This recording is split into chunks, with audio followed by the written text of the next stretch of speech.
আল্লাহ রাব্বুল আলামিন বলেন, আল্লাযীনা ইম্মাক্কান্নাহুম ফিল আরদি আকামুস সালাতা ওয়া আতাবুস যাকাহ ওয়া আমারু বিল মা'রুফি ওয়া নাহাউ আনিল মুনকার ওয়ালিল্লাহি আকিবাতুল উমুর। জোরে বলুন আল্লাহু আকবার। আমি যাদেরকে রাষ্ট্রীয় ক্ষমতা দেব, ক্ষমতা পাওয়ার সঙ্গে সঙ্গে তারা 4টা আইন রাষ্ট্রীয় পর্যায়ে পাশ করবে। এটা কার কথা বলেন? আল্লাহ পাক বলছেন 4টা আইন তারা পাশ করবে। নাম্বার 1 হলো তারা নামাজকে রাষ্ট্রীয় পর্যায়ে পাশ করবে। মন্ত্রীর পেছনে সচিব নামাজ পড়বে, ওসির পেছনে দারোগা নামাজ পড়বে, এমপির পেছনে জনগণ নামাজ পড়বে, এসপির পিছনে ওসিরা নামাজ পড়বে। এরকম করে করে প্রত্যেকটা জায়গায় নামাজের পরিবেশ তৈরি হয়ে যাবে। যখন নামাজ রাষ্ট্রীয় পর্যায়ে যখন কায়েম হয়ে যাবে, ওই সমাজের সুদের কোনো গন্ধ, মদের দোকানের গন্ধ পাওয়া যাবে না। আমার বন্ধুগণ, সেই নামাজ আমার নবী অনেক গুরুত্ব দিয়ে বারবার নামাজের কথা বলেছেন। এই দুনিয়াতে যদি প্রশ্ন করা হয় সবচেয়ে বড় পাপ কাজ কোনটা, আল্লাহর কাছে সবচেয়ে বড় অপরাধ কোনটা আল্লাহর কাছে, উত্তর হলো নামাজ ছেড়ে দেওয়া। মা সালাকাকুম ফি সাকার ক্বালু লাম নাকু মিনাল মুসাল্লিন। আজকে তোমরা সাকার নামক দোজকে কেন? দোজকবাসী বলবে আমরা 4টা কাজ করে আসি নাই, 4টা হুকুম মেনে আসি নাই। এর মধ্যে 1 নাম্বার হলো আজান শুনেছি কিন্তু নামাজে দাঁড়াই নাই। 1 নাম্বার কারণ হলো নামাজকে ছেড়ে দেওয়া। আরেক জায়গায় বলছেন সূরা মারিয়াম, ফাখালাফা মিন বা'দিহিম খালফুন আযাউস সালাতা ওয়াত্তাবাউশ শাহাওয়াত ফাসাউফা ইয়ালকাউনা গায়্যা। দুনিয়ার জিন্দেগিতে যারা নামাজ নষ্ট করবে এবং নফসের যারা দাসত্ব করবে, তাদেরকে আল্লাহ রাব্বুল আলামিন বলেন শুধু জাহান্নাম নয়, জাহান্নামের গর্ত, গাই নামক গর্তের মধ্যে আমি তাকে ঢুকায়া ছাড়বো। এত ভয়ঙ্কর একটা আযাব নামাজ ছেড়ে দেওয়ার কারণ। এই জন্য আমার বন্ধুগণ, নামাজটা কখনো বাদ দেওয়া যাবে না। আমার নবীজির জীবনে 1 ওয়াক্ত নামাজ কখনো কাজা হয় নাই। যার জীবনের আগের পরের সবকিছু আল্লাহ রাব্বুল আলামিন মাফ করে দিয়েছেন, সেই নবীর জীবনে নামাজ কোনোদিন কাজা হলো না। আমার নবীজি নামাজের ব্যাপারে খুব যত্নশীল ছিলেন। সাহাবে কেরাম যুদ্ধের ময়দানে চলে গেছে, যুদ্ধ শুরু হয়ে গেছে, বিশাল রক্তক্ষয়ী যুদ্ধ। সেই যুদ্ধের ময়দানে 3 সেনাপতি দুনিয়া থেকে বিদায় নিয়েছেন। আমার নবীজি যুদ্ধের ময়দানে সাহাবে কেরামকে যেতে হবে, সবাইকে ঠিকঠাক করে ফেললেন। আমার নবীজি সাহাবে কেরামকে ডাকলেন, সব সামনে দাঁড়ালেন। সেই সামনে থেকে আমার নবীজি 3 জনকে স্পেশাল করে ডাকলেন, যায়েদ তুমি এইদিকে আসো, জাফর তুমি এইদিকে আসো, আব্দুল্লাহ তুমি এইদিকে আসো। 3 জনকে দাঁড় করায় দিয়া 3000 সাহাবীর সামনে রাসূল বলে ফেলেন, সাহাবীরা আমার কলেজের টুকরা পালক পুত্র যায়েদকে 1 নাম্বার, আমার চাচাতো ভাই জাফরকে 2 নাম্বার এবং আমার প্রিয় সাহাবী আব্দুল্লাহ বিন রাওহাকে 3 নাম্বার সেনাপতি বানায় দিলাম। যদি আমার যায়েদ মারা যায়, শহীদ হয় জাফর যদি শহীদ হয়, 3 নাম্বার খেলাফতে আব্দুল্লাহ সে সেনাপতির দায়িত্ব পালন করবে। এই 3 জন যদি শহীদ হয়ে যায়, তোমাদের মধ্যে একজন নেতা তোমরা বানায় নিবা, সেনাপতি তোমরা নিযুক্ত করে নিবা। এই কথা যখন মুনাফিকদের কানে চলে গেছে, মুনাফিকদের একটা টিম এসে 3 জনকে পিছে পিছে বলছে, কানে কানে বলছে, আব্দুল্লাহ যায়েদ জাফর যুদ্ধে যায় না কেন? সেনাপতি 3 জন হয় না, সেনাপতি 1 জন হয়, তোমরা নিশ্চিত যুদ্ধে যাবে, মরে যাবে। মুনাফিকদের এমন কথায় 3 জন সেনাপতি বলে ফেলতেছেন, তোমরা আমাদেরকে ধোঁকা দিচ্ছ মুনাফিকেরা। কিন্তু তোমরা কি জানো, আমাদের আল্লাহ তাআলা আমাদের নাকের মধ্যে জান্নাতের ঘ্রাণ ঢুকায় দিয়েছে। সুবহানাল্লাহ। আমার নবীজি বলছেন, যায়েদের যুদ্ধের ডাক তো চলে এলো, যাও যুদ্ধে যাও। তোমার কি পরিবারের কাছে বিদায় নেওয়ার প্রয়োজন আছে নাকি? না হুজুর, আমার পরিবারের প্রয়োজন হবে না, বিদায় নেওয়ার প্রয়োজন হবে না। জাফর বিদায় নিয়ে আসো, আবিসিনিয়া থেকে আসছে তো কয়েকদিন আগে, বইয়ের কাছ থেকে বিদায় নিয়ে আসো। জাফর বিন আবু তালেব ছুটে চললেন পরিবারে। রাসূল বলেছেন যেহেতু মিস করলে কেমন হয়, তিনি চলে গেলেন। স্বাভাবিকভাবে ঘরের মধ্যে বসলেন, কলিজার টুকরা ছোট্ট ছোট্ট 2টা সন্তান, ছেলের সন্তান, 2 উরুতে মাথায়, 2 উরুতে তাদেরকে বসায় রাখলেন। গল্প করতে করতে হঠাৎ করে বউকে বলছে, আমার স্ত্রী একটা কথা বলি কি, আমাকে বিদায় দিয়ে দিবা আজকে চিরদিনের মতো। স্ত্রী অবাক হয়ে বলে, কেন, কি হয়েছে? না সারা জীবনের মতো বিদায় দিতে হবে আজকে আমাকে, কেন? মুতার যুদ্ধে যাচ্ছে, আমি যেন শহীদ হয়ে যেন জান্নাতে যেতে পারি। বউটা কান্দে আর বলে, স্বামী আমার যুদ্ধে যাবেন, বাধা দেব না, কিন্তু আমি আপনার জন্য দোয়া করে আল্লাহ পাক আপনাকে গাজী করে ফিরানুন, কারণ এই সন্তানগুলো আপনি মারা গেলে আর এতিম হয়ে যাবে। জাফর বিন আবু তালেবের মেজাজ গরম হয়ে গেল।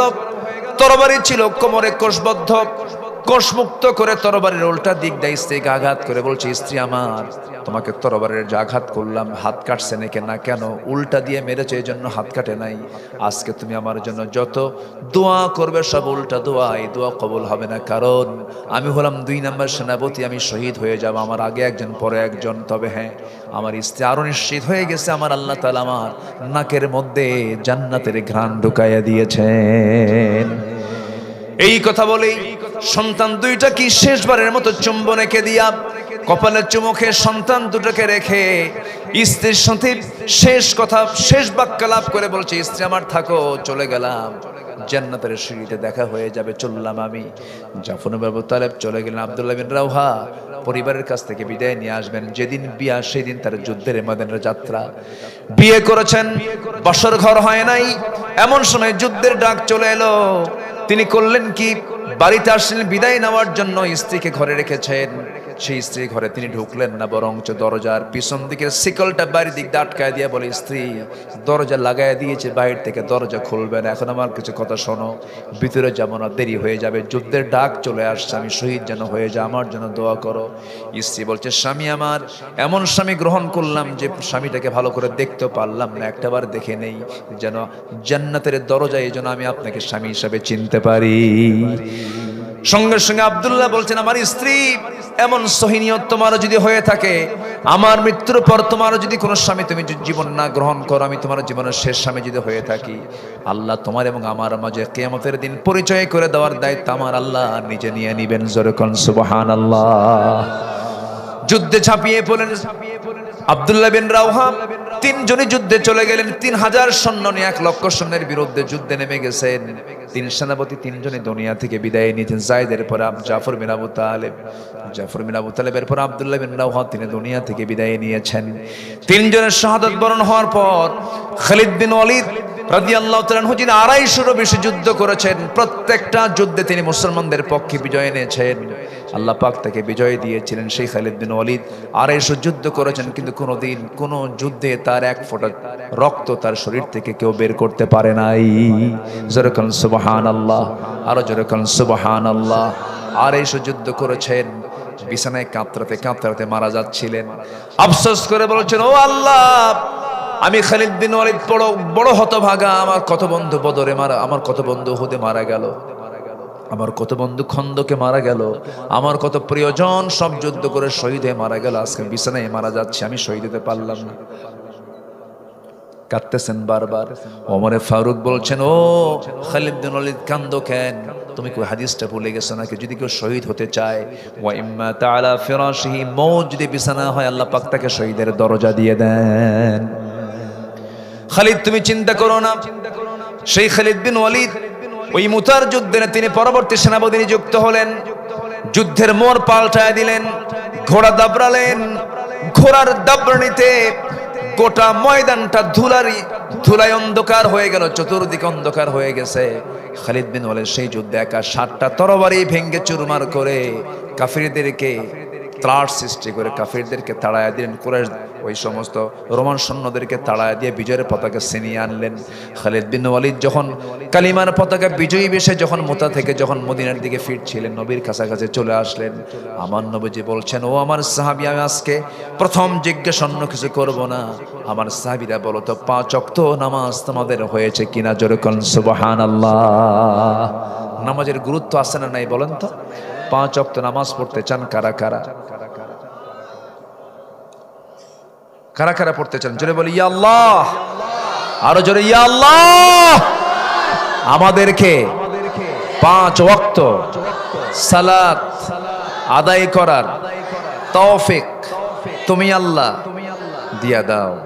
জোরে বলি আমিন, আরো জোরে আমিন, আরো জোরে আমিন। আল্লাহ কবুল করুন। ইবাদত কবুলের শর্ত হলো 10টা, 2টা বলেছি। সবার ফজর নামাজ হবে তো ইনশাআল্লাহ? সবার বাড়িতে মা, স্ত্রী, মেয়ে আছে না নাই বলেন তো? আছে। তারা কি পর্দায় থাকে? হ্যাঁ, নামাজ কালাম পড়ে? পড়ে। তাহলে তো সুন্দর, তো রাবিয়া বস্ত্রিত হয়ে গেছে। সারা বছর বোরকা পড়ে, শুধু বিয়ের দিন বোরকা পড়ে। সারা বছর বোরকা পড়ে কিন্তু ঈদের দিন বোরকা ছাড়ে, বোরকা পড়ে না। কেন জানেন? ঈদের দিন, বিয়ের দিন ওই যে কিছু গহনা আছে, বোরকা পড়লে তার গহনা দেখানো যাবে না। এই যে দেখো, দেখায় ঠিক না? গহনা দেখবে কে? স্বামী না পরপুরুষ? বলেন কে দেখবে? কে দেখবে? স্বামীর সামনে ছেঁড়া শাড়ি, আর বাইরে গেলে নতুন শাড়ি। লক্ষণ ভালো? লক্ষণ ভালো বলেন তো? লক্ষণ ভালো না। পুরুষের জন্য মার্কেটিং, নারীর জন্য মার্কেটিং নয়। হ্যাঁ, মার্কেটে আপনি যেতে পারবেন, আপনার ছেলেকে নেন, স্বামীকে নেন, নিজের বাবাকে নেন, কিন্তু আপনি একা বের হতে পারবেন না, কারণ আপনি রাজরানী। ইসলাম আপনাকে অনেক সম্মান দিয়েছে। আপনার হেল্পার হচ্ছে পুরুষরা, পুরুষরা আপনার খাদেম, পুরুষ আপনার কি? খাদেম। কিন্তু মেয়েরা কয় ওরা হবে চাকর, আমরা হব চাকরানী। কি হব? চাকরি। সম্মান ইসলাম দিয়েছে, তারা সম্মানটাকে টিকে রাখতে চায় না। বোরকা নাই, পর্দা নাই। আপনি কি জানেন একটা নারী 4 জন পুরুষকে জাহান্নামে নিয়ে যাবে? বাবাকে নিয়ে যাবে, ভাইকে নিয়ে যাবে, স্বামীকে নিয়ে যাবে, এরপর নিজের ছেলেকে নিয়ে যাবে। তাহলে এই জাহান্নাম থেকে বাঁচার জন্য আমাদেরও চেষ্টা করার দরকার আছে না নাই বলেন তো? আচ্ছা, মেয়েদের পর্দা করা কি? আরো জোরে বলেন, আরো জোরে বলেন। ফরজ। এই জন্য চাচাতো ভাই, মামাতো ভাই, খালাতো ভাই, দুলা ভাই দেখা করা জায়েজ? আচ্ছা বলেন তো, দূরের মানুষের ক্ষতি বেশি না কাছের মানুষের ক্ষতি বেশি? কাছের মানুষের ক্ষতি বেশি। বেড়া ক্ষেত খায়, এলাকায় আছে নাকি কথা? কি ক্ষেত খায়? বেড়া ক্ষেত খায়। কাছের মানুষের দ্বারা বেশি ক্ষতি হয়। এই জন্য এই যে নিকটতম আত্মীয় যাদের সঙ্গে দেখা করা জায়েজ নেই, খালাতো ভাই, মামাতো ভাই, ফুফাতো ভাই, দেখা করা যাবে না। খালাতো ভাই শুধু বারবার আসে খালার বাড়িতে, বারবার আসার, খালাকে পাইলেই খালাম্মা আসসালামু আলাইকুম, খালাম্মা আসসালামু আলাইকুম, মানে খালাতো বোন। আসল মতলব হচ্ছে খালাতো বোন। এটা খালাকে বুঝতে হবে, খালাটা মাথায় নিতে হবে। পর্দার বিষয়ে আপোষহীন থাকতে হবে, ঠিক কি না? একদম আপোষহীন, পর্দা কঠোর থাকতে হবে। দুলাভাইয়ের সঙ্গে দেখা করে জায়েজ নাই তো, কিন্তু কিছু কিছু দুলাভাই আছে দুষ্ট। এলাকার দুলাভাই গুলো ভালো, এই দুষ্ট দুলাভাই গুলো করে কি? শালীদেরকে হুন্ডায় তোলে। শালী কয় দুলাভাই না চড়ি, ওটা ঠিক না, এক ধমক মেরে বলে ওঠ তাড়াতাড়ি। দুলাভাইকে নাও বলতে পারে না। বড় বোনের স্বামী কেমনে না করি, হুন্ডায় ওঠে, একটু লজ্জায় ওঠে যে আমার দুলাভাই মানুষ, গায়ের সঙ্গে গা লাগালে কেমন হয়, একটু দূরেই বসে, একটু মাঝখানে গ্যাপ রাখে। দুলাভাই সামনে যে এমন ব্রেক মারে, গ্যাপ পুরো আছে কিনা? আসতে বলবেন না, আছে না নাই? আবার কিছু স্বামী আছে নিজের বউটা না পরপুরুষকে দেখাতে খুব ভালোবাসে, সুন্দর করে সাজায়া। বন্ধু বান্ধব দেখলে বলে, বন্ধু দোস্ত দেখো তো বউটা দেখতে কেমন। আসেন এরকম, আসে না? শুধু এটাই করেন, আবার হুন্ডাই তোলে। হুন্ডাই তোলে, সে সাধারণ কোনো হুন্ডা না, R15, যার প্যাসেঞ্জার সিট হলো 3 তালা আর ড্রাইভিং সিট হলো আন্ডারগ্রাউন্ড, ঠিক কিনা? রাজশাহী মহানগর তো কাছে, এই জন্য বলতেছি কথাগুলো। সব তো প্রায় দেখেন আপনি। বউটাকে 3 তলায় তুলে, স্বামী আন্ডারগ্রাউন্ডে থাকে। এখন হুন্ডার আওয়াজ তো কম, হুন্ডার আওয়াজ কম হলে তো কেউ দেখবে না। হুন্ডার মেকারকে গিয়ে বলে, এই হুন্ডার যে পাইপ আছে, পাইপ স্যালেঞ্জার খুলে ফেল। খুললে পরে আওয়াজ কি আর ছোট থাকে? বিশাল আওয়াজ। এবার চলছে, যখন সে রান করলো, চতুর্দিকে আওয়াজ 1 কিলোমিটার জুড়ে। এদিকে বউটা লাল শাড়ি, মাথার চুল ছেড়ে দেওয়া, ঠোঁটটা আঁকানো, কপালটা আঁকানো, বসে দিল একখান টান, পবার মোড় থেকে একদম একদম চলে গেছে মতিহার, বিনোদপুর চললো, সেখান থেকে চলে গেল আমচত্বর। এমন জোরে টান মারছে আর এমন আওয়াজ, জাতি দেখো জাতীয় সম্পদ নিয়ে যাচ্ছে। যেরকম নাউজুবিল্লাহ। বউ কি জাতীয় সম্পদ না নিজস্ব সম্পদ?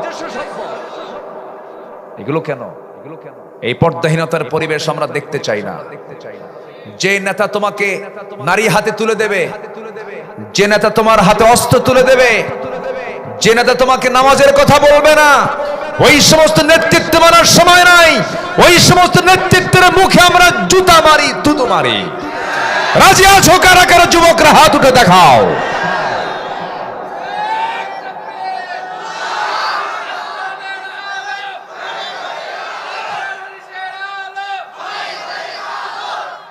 আল্লাহ কবুল করুন, জোরে বলি আমিন, আরো জোরে আমিন।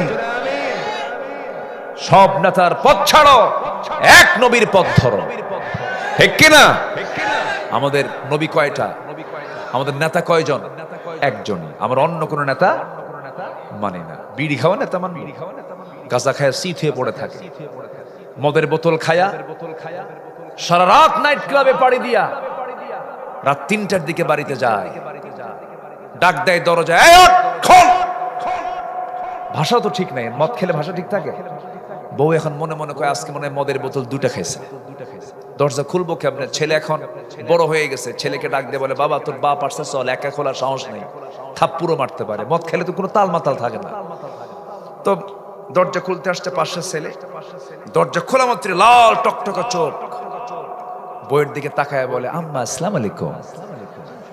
বলবেই তো, ও তো মাথায় ঠিক নাই। বউ কয়, হাই রে আমার কপাল, ঘুম থেকে উঠি স্বামীর মুখে মায়ের ডাক। তোমার কি একটু হুঁশ নাই? পাশে একটা ছেলে দাঁড়ানো আছে, ছেলের দিকে তাকায় বলে, দুলা ভাই আসসালামু আলাইকুম। এই মদারু, এই নেশারু, এই জেনাকার নেতৃত্ব আমার বাংলার জমিন আর দেখতে চাই না। আমরা আল্লাহওয়ালা মানুষ, কোমরের মতো শাসক আমরা দেখতে চাই। জোরে বলি ইনশাআল্লাহ, আরো জোরে বলি ইনশাআল্লাহ। নামাজ, নামাজ, নামাজ যেখানে থাকবে সেই নামাজের সঙ্গে আমরা থাকবো। জোরে বলি ইনশাআল্লাহ। নামাজ আছে, সম্পর্ক আছে, নামাজ নাই, ওই নেতৃত্ব মানার দরকার। নাম্বার 3, আনুগত্য হবে 1 নাম্বার কার? আসতে বলবেন না, কার? নাম্বার 2 হচ্ছে মুহাম্মদ সাল্লাল্লাহু। রাসূল ছাড়া উপায় আছে? কোথায় যাবেন আপনি? রাসূল ছাড়া বলেন, সব জায়গায় লাগবে। আল্লাহ বলছেন আমারকে পাইতে হলেও লাগবে রাসূলকে। যেরকম সুবহানাল্লাহ, কি দাম আল্লাহ পাক রাসূলকে দান করেছেন। আল্লাহ রাব্বুল আলামিন বলেন, সহজ আয়াত যারা পারেন ঠোঁট মিলিয়ে বলুন, কুল ইন কুনতুম তুহিব্বুনাল্লাহা ফাত্তাবিউনি ইউহিব্বুকুমুল্লাহ ফায়াগফির লাকুম যুনুবাকুম ওয়াল্লাহু গফুরুর রহিম। জোরে বলুন আল্লাহু আকবার। আল্লাহ রাব্বুল আলামিন রাসূলকে বলছেন, রাসূল আপনি জানায়ে দেন, তোমরা যদি আমার ভালোবাসা পেতে চাও, আমি আল্লাহর ভালোবাসা পেতে চাও, হে রাসূল আপনি বলে দেন, আপনি বলে দেন তোমরা আমার আনুগত্য করো। আমার আনুগত্য করলেই তোমাদেরকে আমার আল্লাহ নিজে ভালোবাসবেন। জোরে কোন সুবহানাল্লাহ। রাসূলকে মুহাব্বত করতে হবে, ভালোবাসতে হবে, নবীর আদর্শকে লালন করতে হবে, মাথা থেকে পা পর্যন্ত সমস্ত সুন্নাহগুলো নিজের জীবনে আনতে হবে। রাসূল কেমন করে হেসেছেন, হাসবো তেমন করে, খেয়েছেন কেমন, খাবো তেমন করে, হেঁটেছেন কেমনে তেমন করে হাঁটবো, ঘুমিয়েছেন কেমনে তেমন করে ঘুমাবো, চুল রেখেছেন কেমনে তেমন করে চুল রাখবো, কেমন করে দাড়ি রেখেছেন তেমন করে দাড়ি রাখবো, কেমন করে কথা বলেছেন তেমন করে কথা বলবো। মিথ্যা বলেন না, আমি মিথ্যা বলবো না। আমার নবী কাউকে কষ্ট দেন না, আমিও কষ্ট দেব না। আমার নবী স্ত্রীর হক আদায় করেছেন কেমনে, আমি তেমন করে স্ত্রীর হক আদায় করব। সন্তানদের সঙ্গে কথা বলেছেন কেমনে তেমন করেই কথা বলবো। নাতিপুতির সামনে কেমন করে কথা বলেছেন তেমন করে কথা বলবো। আমার নবী উগ্র ছিলেন না বিনয়ী ছিলেন? বলেন বলেন, উগ্র না বিনয়ী? মুখে ফাহেসা কথা না সুন্দর কথা? সুন্দর কথা ছিল মুখ থেকে সর্বক্ষণ। আমার নবীজির মডেলগুলো নিজের জীবনে নিয়ে আসতে হবে, পোশাক নবীর মডেলে নিয়ে আসতে হবে। ও যুবক, ওই সমস্ত পোশাকগুলো পরা যাবে না যা পরলে নামাজ হবে না। নতুন প্যান্ট কিনে আনে বাজার থেকে, 2 হাঁটু ফাটা, 2 হাঁটু কি ফাটা প্যান্ট, নতুন প্যান্ট কিনে আনে 4000 টাকা দাম, ফাটা প্যান্ট, মনে হয় ইঁদুর খায় রেখে দিছে। কি আছে না নাই? আছে না নাই? ফাটা প্যান্ট কিনে আনে। রুচির কোন উন্নতি নাই, এমন রুচি, মাথার চুলগুলো কেমন করে কাটে, এই দিকেও চুল নাই, পিছনেও চুল নাই, মাথার উপরে গোল করে দক্ষিণ তালপট্টির দ্বীপ, যখন বলা হয় এটা পাইছো কোথায়, কি ডিজাইন, কাউয়া কাঠি। এ আছে না নাই বলেন তো, আছে না নাই?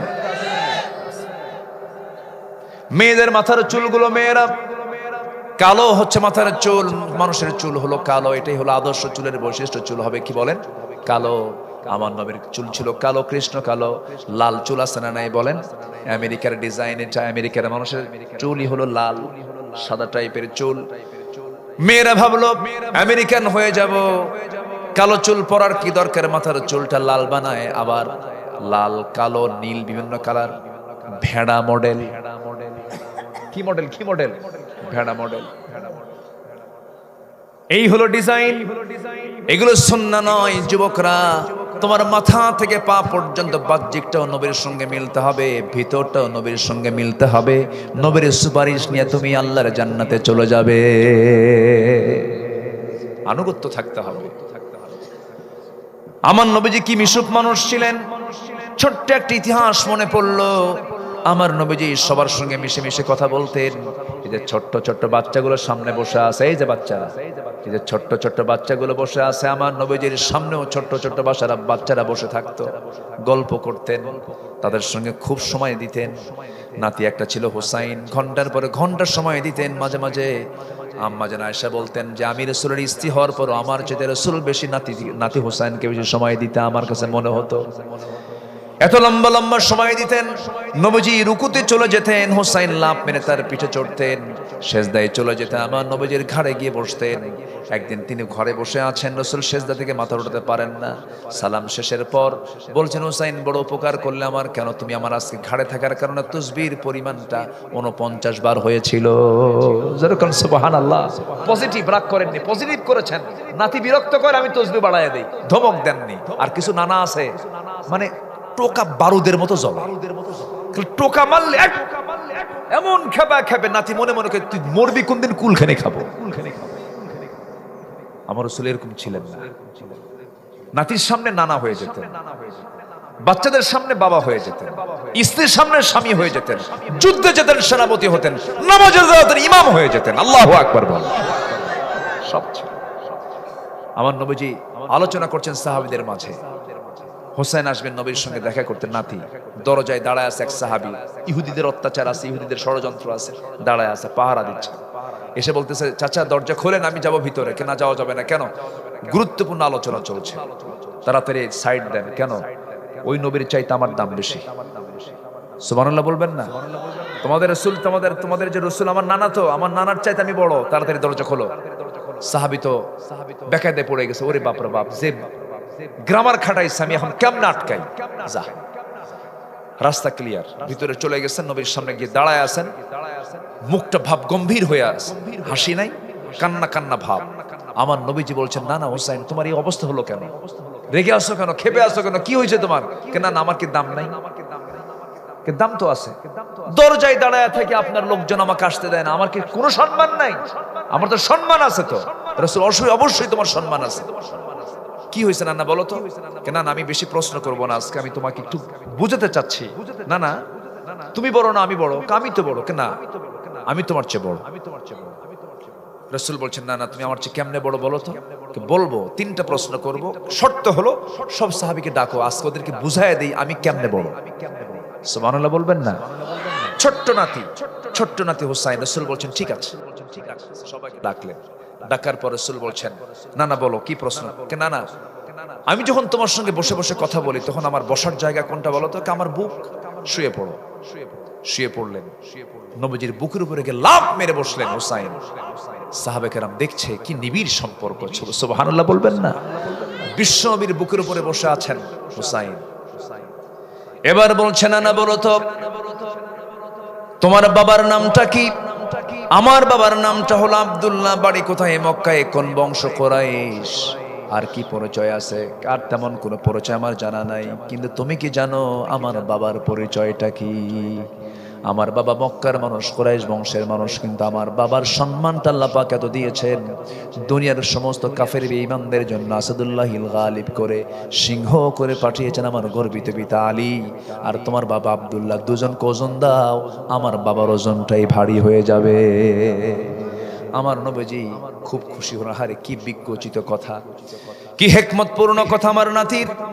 আমার রাসূল বলছেন, নানা আর কি প্রশ্ন করবে বলো, নানা বলো তোমার নামটা কি? আমেনা, বাড়ি কোথায়? মদিনায়। আর কি আছে পরিচয়? তেমন কোনো পরিচয় নাই। কিন্তু নানা তুমি তো অবশ্যই জানো আমার মার পরিচয়টা কি। আমার মা হলেন তোমার কলিজার টুকরা, আদরের দুলালি ফাতিমা খাতুনে জান্নাত, সমস্ত মহিলাদের সর্দারিনী খাতুনে জান্নাত মা ফাতিমা। আর তোমার মা আমেনা, দুজনকে দুই পাল্লায় দিয়ে দাও। আল্লাহর কসম করে বলে আমার মার ওজনটাই ভারী হয়ে যাবে। বলো নানা। নাম্বার 3 প্রশ্ন, বলো তো তোমার নানার নামটা কি? ওহাব জোহরি। বাড়ি তার কোথায়? মদিনায়। কি করতেন? ব্যবসা করতেন। এতটুকুই তার পরিচয়, শেষ নানা। এখন বলো তো নানা আমার নানার পরিচয়টা কি? আমার নবীজি শুয়ে আছেন, চোখের কোনা বেয়ে টপ টপ করে পানি পড়ছে, আবেগ আপ্লুত হয়ে পড়লেন। নাতির মুখে যদি এমন বিজ্ঞচিত কথা বের হয়, কোন নানা খুশি হবে না বলেন? রাসূল খুশিতে বাগ বাগ হয়ে গেলেন, আনন্দে আত্মহারা হয়ে চোখের কোনা বেয়ে টপ টপ করে পানি পড়ছে। এবার বলছেন, নানা আমার নানা হলেন সর্বকালের সর্বযুগের সর্বশ্রেষ্ঠ মানুষ, যার সম্মানটা যার মর্যাদাটা আল্লাহর পরে আখিরে জামানের পয়গম্বর মুহাম্মদ সাল্লাল্লাহু আলাইহি সাল্লাম। আমার নানাকে এক পাল্লায় দেন, আপনার নানা ওহাব জোহরিকে এক পাল্লায় দেন, বলুন কার ওজনটা বেশি? আমার নানার। জোরে কোন সুবহানাল্লাহ। সেই দিন আমার নবীজি হুসাইনের মাথা থেকে নিয়ে পা পর্যন্ত প্রত্যেকটা জায়গায় চিবুকে গন্ডদেশের সব জায়গায় চুমো চুমো দিয়ে ভরায়া দিয়ে বলছে, নানা রে তুমি আমাকে আজকে, যদিও আমি তোমার চাইতে বড়, আমি আল্লাহর পয়গম্বর, যুক্তির দিক থেকে আমি তোমার কাছে আমি নানা হয়ে হেরে গেছি। জোরে কোন সুবহানাল্লাহ। আমার বন্ধুগণ, নবীর মতো নরমওয়ালা হতে হবে, দিল উদার করনেওয়ালা হতে হবে, হাস্যোজ্জ্বল হতে হবে, মেজাজের ভারসাম্যহীন হওয়া যাবে না। বাপ মার সঙ্গে অনুগত ভাব থাকতে হবে, বাপ মার আনুগত্য করতে হবে, মুরব্বীদেরকে সম্মান করতে হবে, শিক্ষকদেরকে তাজিম করতে হবে। যুবকরা শৃঙ্খলপূর্ণ জীবনে চলে আসবে, নোংরামির দিকে যাবে না, মাদকাসক্তের দিকে যাবে না, নেশার দিকে যাবে না, কোনো ডিভাইসের খারাপ অংশের দিকে যাবে না, কোনো ভিডিও গেমসের দিকে যাবে না, ফ্রি ফায়ারের দিকে যাবে না, পাবজির দিকে যাবে না, ক্যাসিনোর দিকে যাবে না, নোংরামির দিকে যাবে না, ফ্রি পর্ন সামগ্রীর দিকে যাবে না। জীবন ধ্বংস করার জন্য চতুর্দিকে শয়তান বিভিন্ন ফাঁদ পেতে রেখেছে, জীবনটাকে তোমার শেষ করে দেওয়ার জন্য তোমাকে অ্যাটাক করছে বারবার। এগুলো পথ থেকে দূরে এসে রাসূলের সুন্নাহকে মেনে চলো, রাসূলের সিরাত চর্চা করো, কোরআনটাকে সুন্দর করে বোঝার চেষ্টা করো, নামাজটাকে কন্টিনিউ করো, নামাজ কেন্দ্রিক জীবন গড়ো। নামাজ পড়বো, এই কাজে যাব, নামাজ যেটার সঙ্গে যায় সেই কাজে তুমি চলে যাবা। নামাজি মানুষ সব কাজ করতে পারে না, নামাজি যে মানুষ নোংরার দিকে যেতে পারে না। এমন সুন্দর করে জীবনটা সাজায় নাও, আনুগত্য করো জীবনের 2 জায়গায়। 1 নাম্বার কার? নাম্বার 2 হচ্ছে মুহাম্মদ সাল্লাল্লাহু আলাইহি ওয়াসাল্লামের। যদি আনুগত্য না করো, আল্লাহ বলছেন, ومن يعص الله ورسوله ويتعد حدوده يدخله نارا خالدا فيها وله عذاب مهين। জোরে বলুন আল্লাহু আকবার। যারা লঙ্ঘন করবে আনুগত্যের, স্থায়ী জাহান্নামে তারা প্রবিষ্ট হবে। নাম্বার 4 হলো আল্লাহর সঙ্গে যারা শিরিক করবে তাদের কোনো দোয়া, তাদের কোনো ইবাদত আল্লাহর দরবারে মঞ্জুর হবে না। নাম্বার 5 হলো সামনে পেছনে যারা পরনিন্দা করবে। দেখবেন কিছু কিছু মানুষ আছে সামনে প্রশংসা করে, পিছনে গেলে দুর্নাম করে। এমন লোক বুঝি বাবা উপজেলায় নাই। সামনে পেলে বলে আপনার মতো ভালো মানুষই হয় না, আড়ালে গেলে কয় হারামজাদা। এরকম আছে কিনা বলেন? এই সমস্ত লোকের কোনো ইবাদত কবুল হবে না।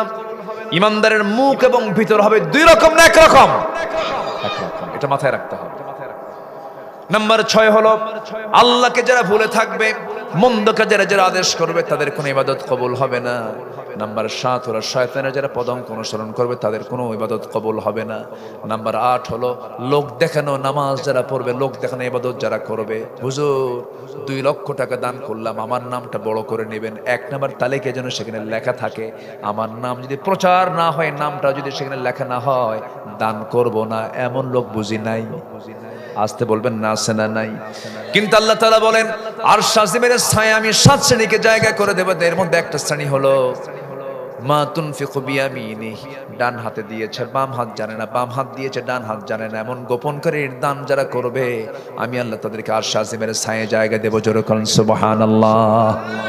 নাম্বার 9 হলো কুফরি যারা করবে, তাদের কোনো ইবাদত কবুল হবে না। মুসলমান হয়ে আল্লাহর আইনকে অবিশ্বাস করে আসে না নাই বলেন? এমন চেতনা লালন করবে যারা তাদের কোনো দোয়া কবুল হবে না, ইবাদত কবুল হবে না। নাম্বার 10 হলো আল্লাহর সাথে মিথ্যা দৃঢ় অঙ্গীকার করে আবার তো অবজ্ঞার সঙ্গে ভঙ্গ করে। আল্লাহর সঙ্গে ওয়াদা করেছে, আবার সেই ওয়াদাটা ভঙ্গ করে ফেলেছে, তাদের কোনো ইবাদত আল্লাহর দরবারে মঞ্জুর হবে না। এই 10টা শর্ত, 10টা অপকর্ম যদি আমরা ছেড়ে দিয়ে যদি আল্লাহর পথে যদি চলে আসি, আমি যা চাইবো দোয়া কবুল করবেন তিনি আমার কে? ফজর পড়বেন কারা কারা? একটা হাত তুলে দেখান তো দেখি। ফজর পড়বেন কারা কারা? জোরে বলি ইয়া আল্লাহ, আর জোরে বলি ইয়া আল্লাহ। আমাদেরকে ফজর, জোহর, আসর, মাগরিব, এশা 5 ওয়াক্ত সালাত আদায় করার তৌফিক তুমি আল্লাহ দিয়া দাও। জোরে বলি আমিন। আর